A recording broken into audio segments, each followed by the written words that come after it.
Well, good morning. It's 6:55 and it's time for the old DerDieDas to get up. Get ready to go down the trail a little bit more. Had a great night.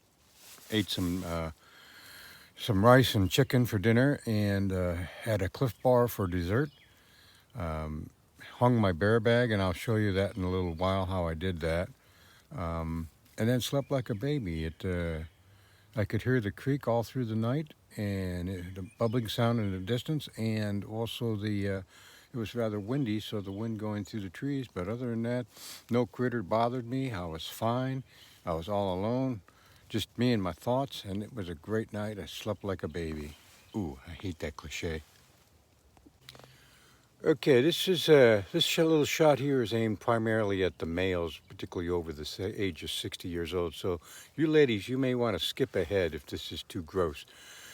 Guys, if you're going to be doing this, you need something like this. It's anatomically correct, and it'll stop you from the necessity of having to go outside of your tent in the middle of the night, particularly when it's raining, when you really don't want to do that.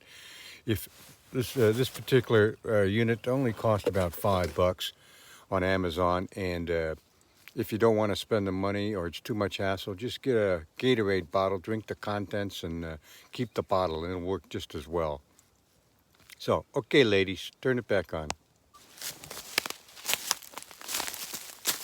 So, there used to be a TV show back in the 50s and 60s named Death Valley Days. And it was the host of it was a guy named the Ranger, the old Ranger. And after he passed, it was taken over by a young actor in between gigs who happened to be named Ronald Reagan. But anyways, on this show, he used to show some tricks now and then. And he showed me this trick, how to keep your goodies away from the bear. I don't know if you can see it, but my bear bag is up in this tree. And you get it down and get it up by pulling down the tree. It has to be a particular length. You need a pretty tall tree, and it has to be pretty skinny so that a bear can't get up it, or even a raccoon. And you just carabiner the bag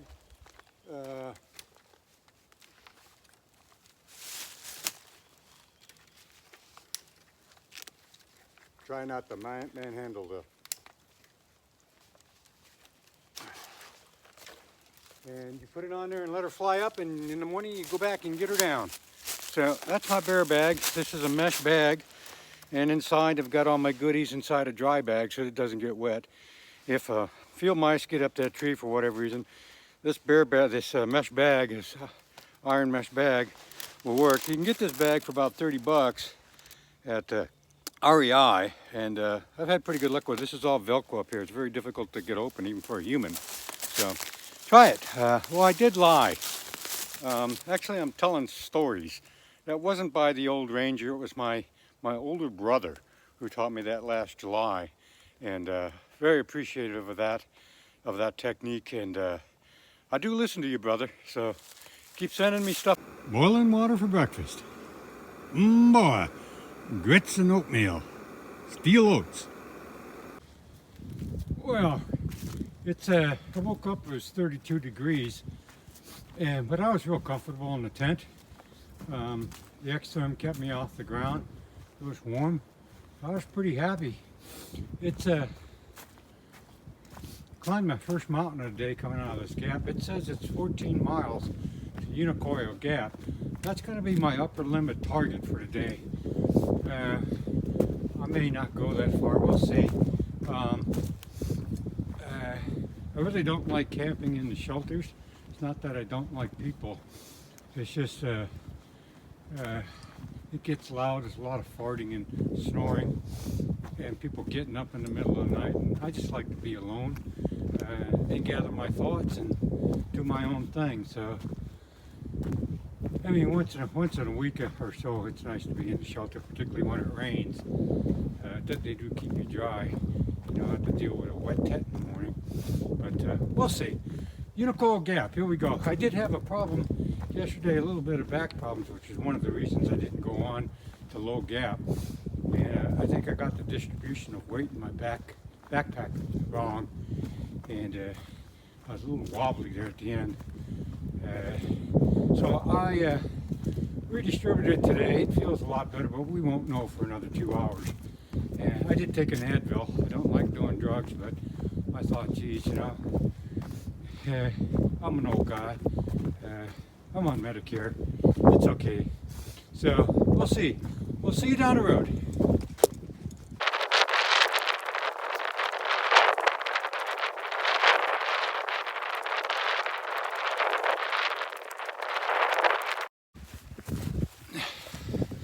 So as you can probably see, I'm pretty well bundled up. It's still about 33 degrees. Gonna be a great day for walking and hiking. I got a text last night from my brother, old 1088 was his trail name, from 2000, class of 2008, through hiking the AT&T. And he told me in the text that if I quit posting videos, he's gonna come out here and kick my ass. So I guess I'm gonna keep doing this. I'm actually having a blast vlogging. It's a lot easier than I thought it was. The only problem is, again, uploading, finding cell coverage to upload. But it's okay. Anyways, my brother lives a minimalist lifestyle. He lives out of a van for the last 5 years. It's a converted van. He's got solar panels on top. He's got an extra batteries in there. He's got a nice surround sound stereo system in the van, and Sirius XM. And he only camps in places where he gets cell coverage so he can watch YouTube videos all night long. But he's got a lady friend now with him named Marilyn, and she sold her house apparently. I love this lady. Sold her house and is giving it a whirl at the minimalist lifestyle. But basically what my brother does is he goes from campground to campground, usually looking for freebies because there's a lot of free stuff out there, particularly if you have the American Discovery card. Or America the Beautiful card. Anyways, Marilyn sold her house. He gave it a couple trial runs on a minimalist going up to Glacier National Park and liked it. So she's with my brother, and I've never met Marilyn, but I love her already because the only fake photos I've seen of her, she's wearing rollerblades and a helmet. And boy, I used to do rollerblading about 20-30 years ago when it first came out. Cool sport, and I love this lady. So Marilyn, take care of my bro. So 1088, I know you're using these videos as kind of like a nostalgia trip for your venture back in 2008. So do you remember this tree? It's very distinctive. Kind of looks like a snake or a dragon reaching out at you. So I'll give you some more memorabilia down the line here. So I'll see you up the trail. So I'm naked at the time. I took my bag off and left it up the trail and came back about a half a mile because I dropped my selfie stick. And my wife's probably laughing her head off now and saying to herself, well, that's my husband. Anyways, I came back about a half a mile. I didn't find it. But, there's a lot of trail magic out here. I don't know why we call that trail magic. I mean, no laws of physics have been violated, so it's not a miracle. And it certainly isn't an illusion like most magic is. It's just people being good to each other. When a couple days ago I did drop my tent poles somewhere, and we were at the shelter overnighting, and every walker that came in, they would say, yeah, we saw those. We just left them sitting in the road, and then about 5 o'clock, a guy comes up, and I asked him if he'd seen the poles, and he said, yeah, I got them with me. And that's what happens on the trail. You never know. So maybe someone will bring it in.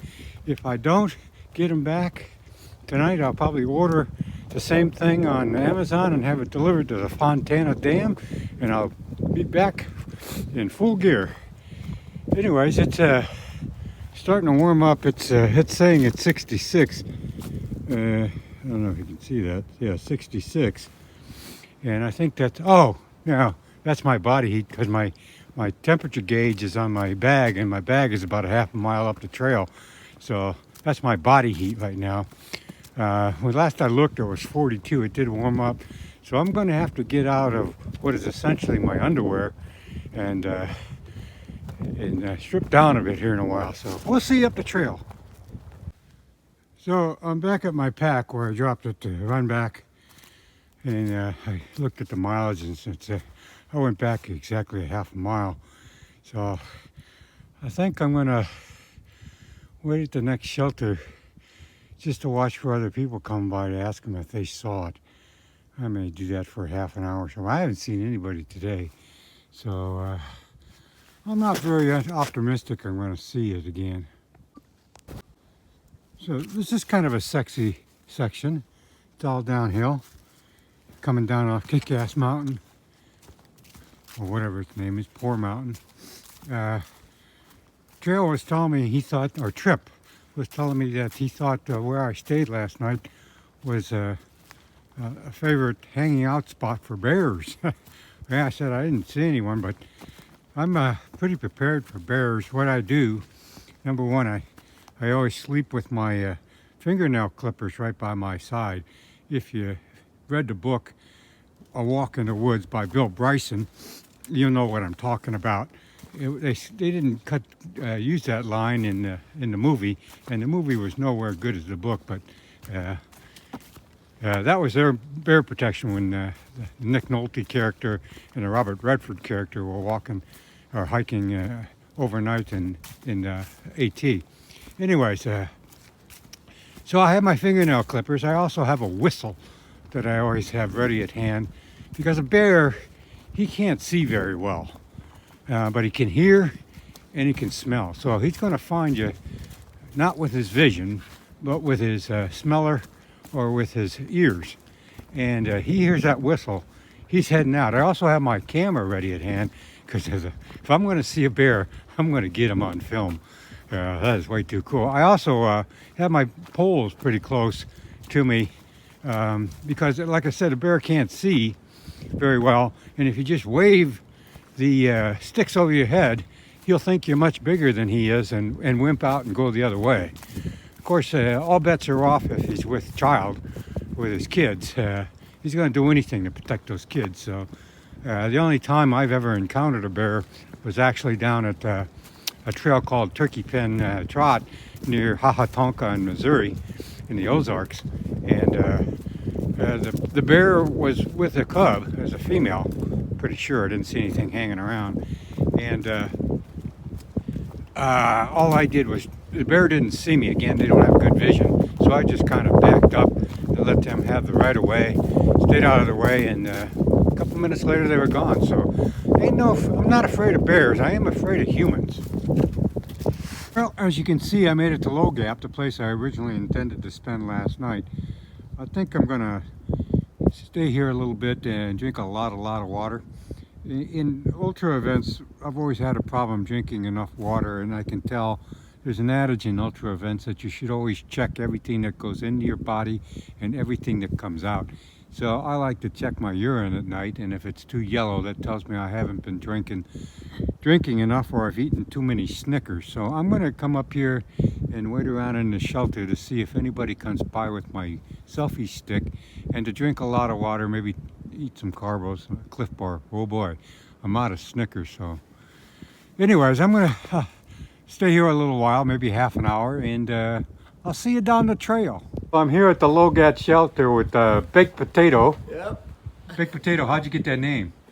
Well, when I go to sleep, I have a sleeping bag, and then over it I have a foil bivvy, also in the shape of a sleeping bag, that I put over my sleeping bag to kind of trap in any escaping heat. I get cold real easily. And you look like a baked potato. I look like a baked potato. So you don't even have a tent, you just have a bivy sack? Oh, I do. I have a tent also. But you prefer the bivy sack because it's easier, right?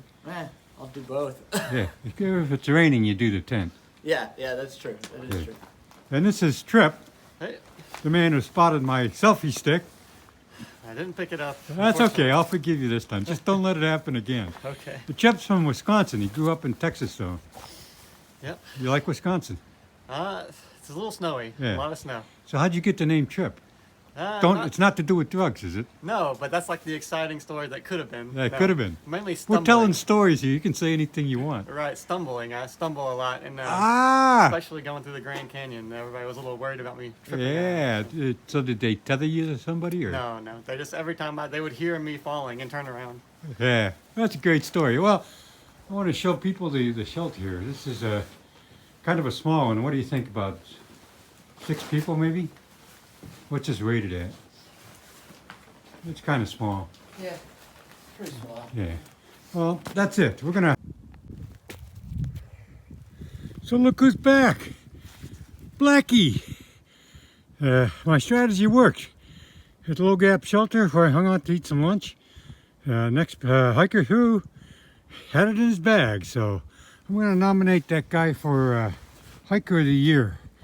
Or Angel, Trail Angel of the Year maybe. Anyways, let's get on up this trail. So the young man that found my black selfie, I wanted to video him giving me back the device, but unfortunately he does not want to be on YouTube, and I appreciate that. I mean, not everybody wants to be a Kardashian, and quite frankly, he kind of mumbled his trail name, so I didn't pick it up. That's cool. You know, if he wants to remain anonymous, that's good. I mean, he really was a nice guy. It's too bad he was a handsome man, young man. The ladies would have liked that portion of my video. Anyways, I hope to see him now. I think he said he was going to Unicole Gap. Apparently, there's a guy up ahead that's actually older than me. He's kind of a legend. He's named Tinker, and this is his second time hiking the trail, and he's doing it without poles. So I think him and I would probably have a lot in common. So I'm kind of looking forward to see him tonight. As you can see, this is pretty much the way the trail has been all day. It's very dry. It's the first dry day we've had on the trail. And it's not slippery. There's very few rocks. It's just really good cruising hiking. So I'm putting on some miles today. I'm going to make it all the way to Unicole Gap. So we'll see you down the road. By the way, the temperature is 34.7. I'm with my pack again. So I think I've crested on the top of Kick-Ass Mountain. I'm sure it's got some other name, but I like to give my own name to summits. So Kick-Ass Mountain it is. Very pretty up here. It's still only, oh, we're up to 45, but it feels like 30. So where I said was a summit was actually a false summit. I ran into Trip up at the stop. Trip's the guy that found my walking stick, or selfie stick, lying in the path and stood it up against a tree, hoping someone would come back and get it. My thermometer says it's 44.4 degrees, but that's hard to believe. This wind is really cold. It's got to be a wind chill in the low 30s. He's wearing shorts, so I'm really impressed. He must have a lot of hair on his legs.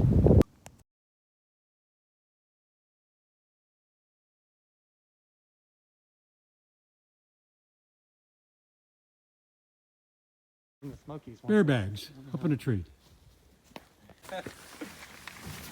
Oh yeah. Central heating.